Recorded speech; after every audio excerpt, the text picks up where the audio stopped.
Have you ever walked into a room, caught a faint smell, and quietly thought to yourself, wait, is that me? If so, you're not alone. And there's nothing to be embarrassed about. As we get older, our bodies go through quiet changes, the kind no one really talks about. And sometimes, even when we're trying our best to stay clean, a few everyday habits might be working against us. In this video, I'll walk you through 8 surprising bathroom routines that doctors say could be making older women smell less fresh. Not because you're doing anything wrong, but because you've likely never been told the full story. Stick around until the end, and I'll share some simple, thoughtful changes that can help you feel more at ease, more confident, and more in tune with your body. Because the truth is, you deserve to live each day with dignity, grace, and that quiet sense of self-assurance. Now, before we begin, if this video speaks to you, I'd be grateful if you gave it a like. It helps me keep making honest, respectful content for you and those you love. And if you haven't subscribed yet, I invite you to do that now and tap the bell so you never miss a new video made for our stage of life. One more thing, if you find this video helpful, go ahead and type 1 in the comments below. If not, type 0. I truly do read your feedback, and it helps me keep improving. All right, let's begin. Part 1. Using too much soap down there, ladies? Can I share something personal with you? A quiet revelation that changed the way I think about personal hygiene. When I was younger, I tackled my daily shower like a cleaning mission. I'd lather every inch of my body with strong floral-scented soaps and body washes, thinking the more bubbles, the better. And when it came to my intimate areas, I scrubbed like I was chasing some gold star for cleanliness. Back then, I truly believed more soap meant more freshness. And with all those fancy hygiene products on drugstore shelves, it felt like that's what we were supposed to do. But here's the part no one told me. Not my friends, not my mother, not even my doctor, until years later. That kind of over-scrubbing, it was quietly doing more harm than good. See, our intimate areas aren't just delicate, they're smart.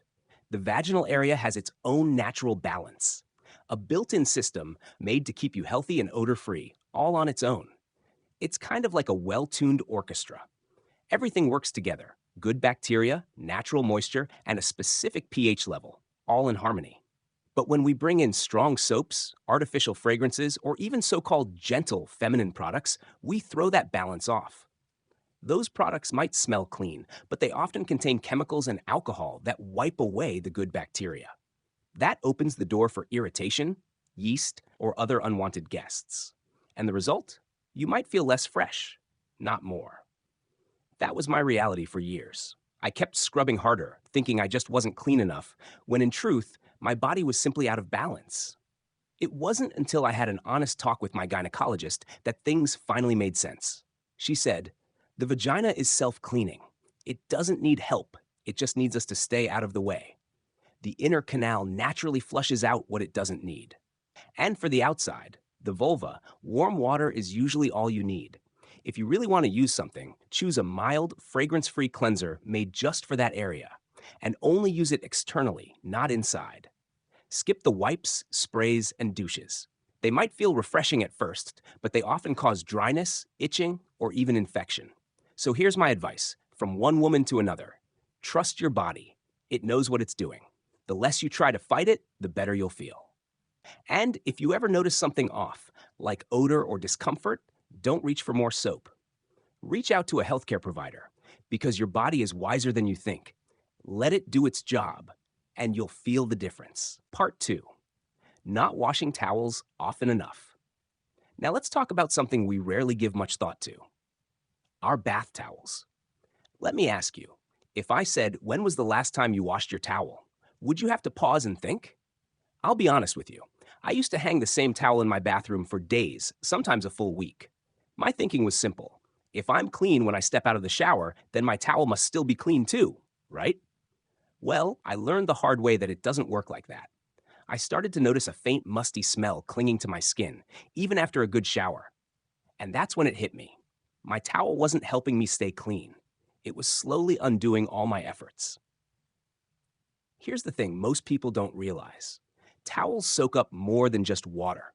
They hold on to moisture. And where there's moisture, bacteria and fungi love to grow.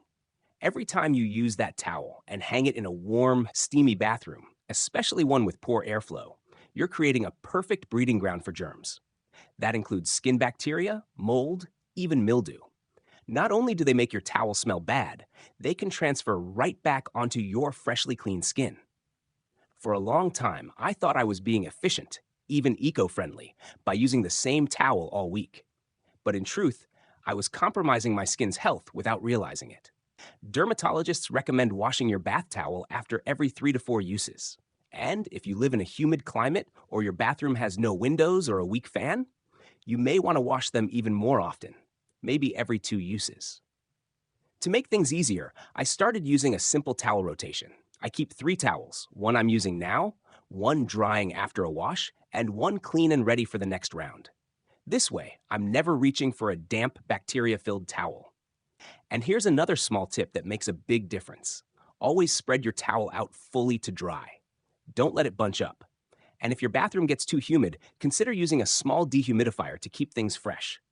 Since I started this routine, washing more often, drying properly, my skin feels noticeably cleaner. The musty smell is gone, and my whole bathroom smells fresher. It's a small shift, but it made a big impact.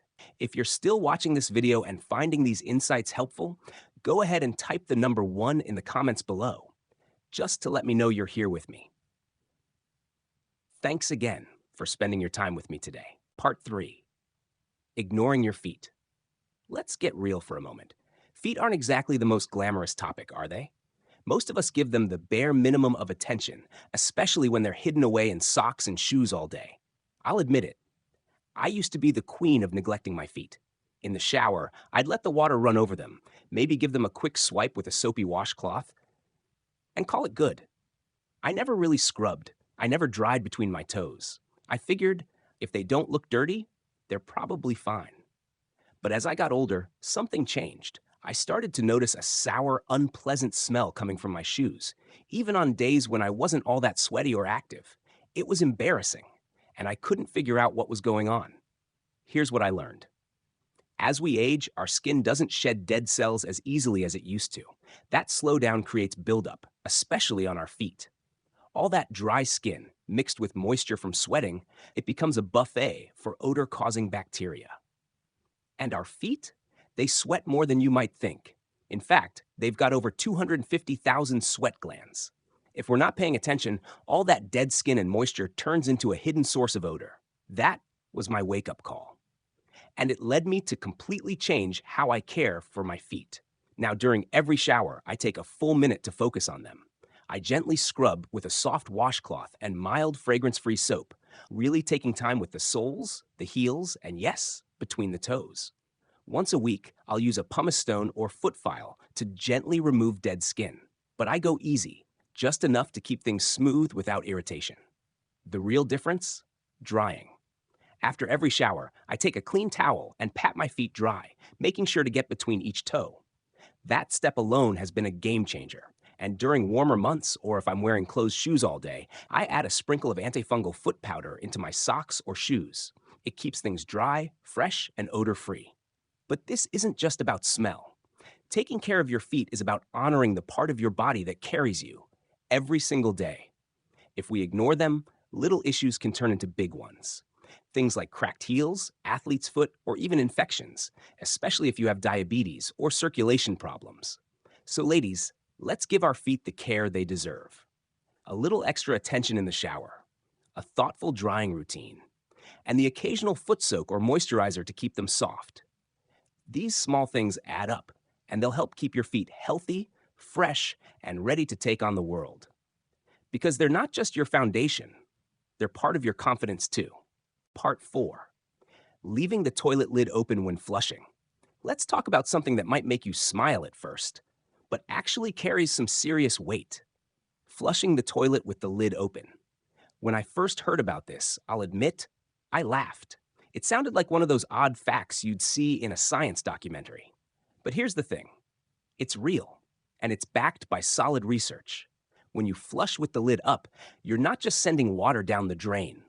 You're launching what scientists call a toilet plume. That's a cloud of tiny, invisible droplets filled with bacteria, viruses, and who knows what else, shooting into the air at high speed. Studies show that those particles can travel up to 6 feet, and once they're airborne, they can float around for minutes, sometimes even hours. Now think about that. Where do those little droplets land? On your toothbrush, your hairbrush, your clean towel, even the skincare products you use every morning. If you're standing nearby, they can settle on your skin or even get inhaled without you knowing. And it doesn't stop there. If you use air fresheners, toilet bowl cleaners, or other scented products, the plume can also carry those chemicals into the air. What you end up with is a fine mist that's not just unsanitary, it can actually irritate your lungs over time. But here's the good news. There's a simple, no-cost solution. Just close the lid before you flush. That's it. Since I started doing this, I've noticed a real difference. The air in my bathroom feels fresher. The space just feels cleaner. And while, yes, avoiding the ick factor is a good enough reason on its own, the real benefit is peace of mind. Closing the lid keeps bacteria, odors, and invisible particles from spreading around your bathroom. It's one of those small habits that brings big rewards. Because let's be honest, the cleanest bathroom is the one where you don't smell anything at all. Just clean, quiet freshness. If you're still with me and finding these tips helpful, type the number 2 in the comments below. It lets me know you're still watching and learning along with me. Thanks again for spending this time with me. Part 5. Wearing the same underwear to bed. Let's talk about a habit most of us have been guilty of at one point or another, myself included. Picture this. You're winding down after a long day, slipping into your favorite cozy pajamas, and climbing into bed. You pause for a second and think, do I really need to change my underwear? After all, you've just been lounging around. You haven't broken a sweat. And let's be honest, if they still feel clean and comfortable, it's tempting to leave them on. But here's the truth. This small choice might be quietly working against your hygiene and comfort, especially as we get older. Even when we're not active, our bodies still release sweat, oils, and moisture throughout the day. That, combined with skin cells and natural bacteria, builds up in your underwear. And when you wear the same pair to bed, all of that stays pressed against your skin in a warm, enclosed space for hours. That's exactly the kind of environment where odor-causing bacteria love to grow. And it's even more of an issue if your underwear is made from synthetic materials like nylon, polyester, or spandex. Those fabrics don't breathe as well as natural fibers, and they tend to trap moisture. Over time, that can lead to irritation, dampness, and yes, unpleasant odors that linger into the next morning. So what's the fix? Doctors and dermatologists recommend swapping out your daytime underwear for a clean, breathable pair before bed. Cotton is a great choice. It lets the air circulate and helps wick away moisture. And if you're comfortable with it, you might even try sleeping without underwear at all. It gives your skin the space it needs to breathe and stay dry overnight. Since I made this change, I've noticed a real difference. Nothing dramatic. Just a quiet, subtle improvement in how I feel in the morning. It's one of those small habits that makes your day start a little better, a little fresher, and a little more comfortable. Simple, but worth it. Part 6. Not cleaning the trash bin in the bathroom. Let's be honest, this is one of those things many of us have done, or more accurately, failed to do. For years, I didn't give my bathroom trash bin a second thought. Like most people, I kept a small, lidded bin near the toilet for convenience. I'd toss in tissues, cotton swabs, hygiene products, all the usual odds and ends. My routine was simple. Empty it when it was full. That was it. But here's what I didn't realize. That little trash bin? It was quietly sabotaging the cleanliness of my entire bathroom. Even the smallest bin can become a breeding ground for odors and bacteria if it's not properly taken care of. Think about what goes in there. Damp tissues, used hygiene products, cotton pads. Each one adds just a little moisture, just a little organic material. And when you close the lid, all of that gets trapped inside, creating a warm, humid space where bacteria and mold thrive. Over time, this leads to that faint but persistent smell. You know the one. Musty, slightly sour. I was shocked when I realized the subtle odor in my bathroom, the one I had gotten used to, was coming from the trash bin I barely noticed. Thankfully, the fix is simple, and it takes almost no time at all. Now, I make it a habit to empty the bin every few days, even if it's not full. Once a week, I wipe it down with a disinfectant spray or a vinegar-based cleaner, just enough to keep bacteria and smells in check. And here's a small extra step that makes a big difference. I sprinkle a little baking soda or add a few drops of essential oil in the bottom of the bin. That keeps everything smelling fresh. These steps take less than 5 minutes. But the difference? It's noticeable. My bathroom now feels fresher, cleaner, and even guests have commented on how inviting it smells. It's funny how something so small can make such a big impact. A clean trash bin might seem like a minor detail, but it's one of those little habits that helps turn your bathroom into a space that truly feels clean, not just looks clean. Part 7. Using old or unwashed bathrobes. Picture this. You've just stepped out of a warm, steamy shower. Your skin feels clean and refreshed. Everything around you is calm. You reach for your favorite bathrobe, the one hanging faithfully on its hook, and wrap yourself in its soft, plush embrace. It's like a warm hug from an old friend. Comforting, familiar, cozy. But here's the question that might stop you in your tracks. When was the last time you washed that bathrobe? If you're anything like I used to be, your answer might be, I'm not sure. Bathrobes can fool us. They feel clean. After all, we only put them on when we're freshly showered. Surely they must stay clean too, right? Not exactly. Here's what happens. After a shower, your skin is still damp, and that moisture transfers to your robe the moment you put it on. Now, if that robe doesn't dry properly, say it's bunched on a hook or hanging in a poorly ventilated space, that damp fabric becomes a breeding ground for trouble. Bacteria, mold, mildew, all quietly building up in the fibers. You may not notice it right away, but over time, that cozy robe starts to carry a faint, musty odor. And that smell, it clings to your clean skin. You might think your soap isn't working, or that your deodorant failed. But often, the real culprit is the robe itself. It's a subtle betrayal, but thankfully, one that's easy to fix. Here's what I did, and it made a world of difference. I committed to washing my bathrobe once a week. No exceptions. To make things easier, I bought a second robe so I could rotate them. That way, one is always clean and dry while the other is in use. And I pay attention to where I hang it. I choose a spot with plenty of airflow, not behind a door or in a damp corner. When a robe dries out completely between uses, it's much less likely to trap moisture or grow bacteria. The result? My robe now smells like fresh laundry. Crisp, clean, inviting. It makes the whole post-shower experience feel more complete, like you're truly clean from head to toe. Once you make this small change, I promise, you won't want to go back to the days of the I'll wash it later bathrobe. And if you're still watching and enjoying these lessons, type the number 3 in the comments to let me know you're here with me. Thanks again for spending your time with me today. Part 8. Forgetting to clean under your arms after shaving. This next hygiene tip really caught me off guard, and I have a feeling it might surprise you too. Like a lot of people, I used to think that shaving my underarms was a guaranteed way to stay fresh and odor-free. After all, less hair means less surface area for sweat and odor to cling to, right? Well, that's true, in theory, but there's a crucial detail I was missing. And honestly, it makes all the difference. When you shave your underarms, you're not just removing hair. The razor also acts like a light exfoliant. It scrapes away dead skin, leftover deodorant, and some of the bacteria that naturally live on your skin. Now that might sound like a good thing, but here's the catch. All that debris, the dead skin, deodorant residue, and stirred up bacteria doesn't just disappear.